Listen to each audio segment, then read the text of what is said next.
ওয়ালাইকুম আসসালাম ভাই। ভালো আছেন? আলহামদুলিল্লাহ ভালো। আপনি যে এই ফলটা চাষ করেছেন, কিভাবে আপনার মাথায় আসলো এই ফলটা চাষ করার?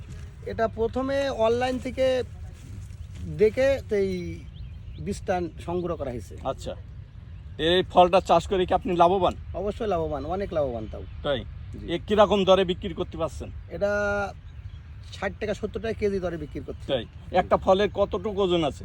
একটা ফলে আল্লাহ রহমতে 5 কেজি 6 কেজি 4 কেজি। তাহলে তো এই কত বিঘে আপনি আবাদ করেছেন?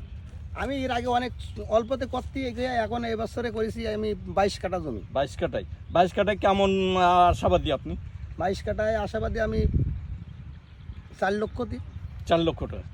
যাক, তাহলে তো একটা লাভজনক ব্যবসা এটা। অবশ্যই লাভজনক ব্যবসাটা। যাই হোক, আপনার দিকে যদি কোনো লোক আছে এই বীজ চাই, তাহলে আপনি কি দিতে পারবেন? জি, বীজ দিতে পারবো। আচ্ছা, আপনার নাম্বারটা বলেন। না না